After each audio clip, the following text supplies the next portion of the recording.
Hello guys, मेरे channel में आप सभी का स्वागत है। आज की हमारी कहानी एक बहादुर सुपर हीरो और एक सिपाही कैप्टन अमेरिका की है। तो वीडियो को पूरा देखें और चैनल को लाइक एंड सब्सक्राइब करें। Thank you for watching my video.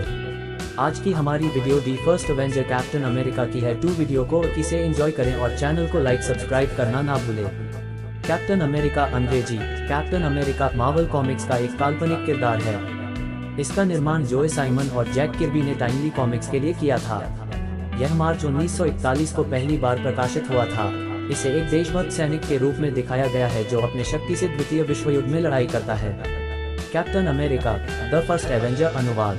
Captain America पहला एवेंजर अंग्रेजी। Captain America the first Avenger वर्ष 2011 की अमेरिकी सुपरहीरो फिल्म है जो मार्वल कॉमिक्स के कल्पित नायक कैप्टन अमेरिका पर आधारित है, जिसे बतौर निर्माता मार्वल स्टूडियोज एवं बतौर वितरक पैरामाउंट पिक्चर्स ने पेशकश किया है और मार्वल सिनेमैटिक यूनिवर्सल श्रृंखला का ये 5वां संस्करण है।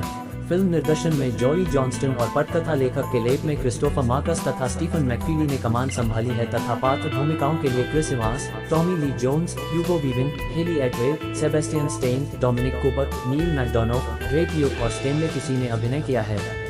फिल्म की घटना द्वितीय विश्व युद्ध काल की है, जिसमें स्टीव रॉजर्स एक दुर्बल ब्रुकलिन युवक है जिसे उच्च वैज्ञानिक परीक्षण के बाद एक सुपर सोल्जर कैप्टन अमेरिका में तब्दील कर युद्ध के मैदान पर उतारा जाता है। रॉजर का उद्देश्य एडोल्फ हिटलर के क्रूर नुमाइंदे रेड स्कल को रोकना है, जो कि शस्त्रीकरण का प्रमुख है और एक ऐसे संगठन का नेता जो दुनिया भर के सामरिक ताकतों को इकट्ठा कर टेस्सेरेक्ट बी का प्रभुत्व जमाना चाहता है। Captain America the first Avenger की यह संकल्पना 1997 में बनाई गई और आर्टिसन एंटरटेनमेंट द्वारा इसके वितरण की समय को अनुसूचित किया। हालांकि एक मुकदमेबाजी की वजह से उन्हें ये प्रोजेक्ट सितंबर 2005 तक स्थगित करना पड़ा।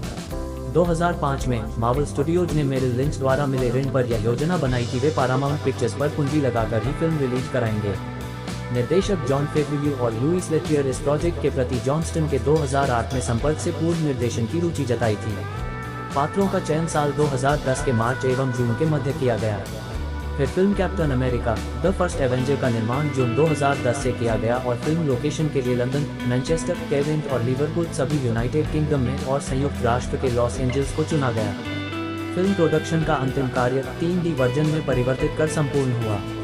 Captain America the first Avenger का प्रीमियर जुलाई 19, 2011 को हॉलीवुड में किया गया और फिर जुलाई 22, 2011 में बतौर संयुक्त राष्ट्र में प्रदर्शन लगाया गया। फिल्म समीक्षात्मक और व्यावसायिक रूप से काफी सफल हुई, जिसने वैश्विक स्तर पर $370 करोड़ से अधिक का कारोबार किया।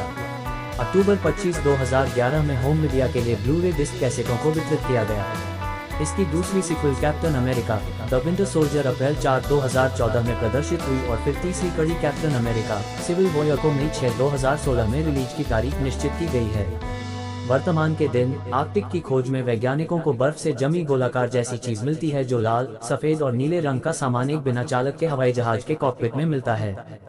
मार्च 1942 का समय नाजी अफसर जोहेन शैमिट और उसके सिपाही जर्मन अधिकृत क्षेत्र नॉर्वे के टॉन्सबर्ग के नगरीय इलाके में प्रवेश करते हुए, जहां वे अज्ञात शक्तियों से लेस टेस्सेरेक्ट नामक रहस्यमय अवशेष चुराने आते हैं। इस दरमियान न्यूयॉर्क सिटी में द्वितीय विश्व युद्ध के लिए चल रही सैन्य बहाली में स्टीव रॉजर्स को उसकी स्वास्थ्य और शारीरिक कमजोरियों के चलते अस्वीकृत कर दिया जाता है। वहीं अपने दोस्त सार्जेंट जेम्स बकी बार्न्स के साथ भविष्य के आधुनिक टेक्नोलॉजियों के प्रदर्शनी देखने बाद रॉजर्स दोबारा बहाली में भर्ती होने की कोशिश करता है।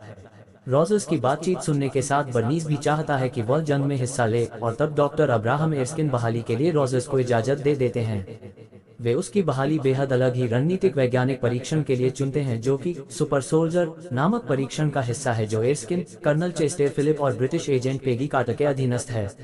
हालांकि फिलिप इस बात से एर्स्किन से शुरुआत में असहमति जताता है। रॉजर्स ही इस कार्यविधि के लिए सही शख्स है, लेकिन रॉजर्स को अपने प्रति बलिदान देने की दृढ़ संकल्प देखते हुए उसके साहस के कायल हो जाते हैं।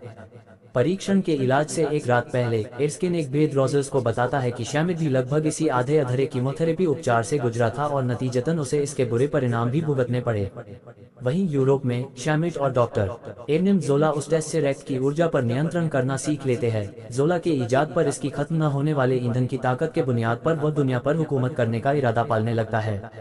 शैमिट तब एर्स्किन के ठिकाने को ढूंढता है और उसे मारने के लिए अपना कातिल भेजता है। इधर अमेरिका में एर्स्किन अपना परीक्षण रॉजर्स को सुपर सोल्जर में तब्दील करने की शुरुआत करते हैं, जिसमें उसके शरीर में एक स्पेशल सीरम के इंजेक्शन और बीटा किरणों की डोज दी जाती है। जल्द ही इस परीक्षण से रोजर्स लंबे कद, काठी और बलिष्ठ शरीर के साथ उभर आता है और वहीं मौजूद एक शख्स डॉक्टर एस्किन की जान ले लेता है, जो कि शैमिट का ही भेजा हुआ हत्यारा हेंस क्रूगर रहता है। रोजर्स उसका पीछा कर क्रूगर को धर दबोचता है, लेकिन हत्यारा पूछताछ से मुकर जाने के लिए पहले से ही तैयार अपने पास साइनाइड कैप्सूल निगलकर जान दे देता है। एस्किन की मौत के साथ उनकी इजाद सुपर सोल्जर का फॉर्मूला भी चला जाता है। रोजर्स को अमेरिकी सीनेटर ब्रांड की ओर से राष्ट्र दौरे में युद्ध संबंधित प्रचार के लिए कैप्टन अमेरिका की रंग बिरंगी वर्दी मिलती है। वहीं अन्य वैज्ञानिक उसके अध्ययन के साथ दोबारा फॉर्मूला इजाद करने की कोशिश की जाती है।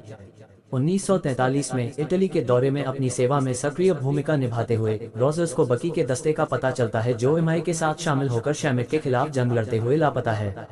बकी की मौत को विश्वास परे रखकर रोजर्स अपनी गाड़ी और इंजीनियर होवर्ड स्टॉक की हवाई मदद से दुश्मनों की सीमा रेखा से पहले उतरकर इस बचाव अभियान में निकल पड़ता है। शैमिट के हाइड्रा संगठन के गढ़ में दाखिल होकर रोजर्स वहां बकी और बाकी बंधकों को आजाद कराता है। रोजर का जल्द ही आमना सामना शैमिट से होता है, जो अपना नकाब उतारकर अपनी विकृत हो चुकी लाल खोपड़ी जैसी शक्ल दिखलाता है, जिसकी छवि से प्रेरित वह द रेड स्कल के रूप में बदनाम होता है।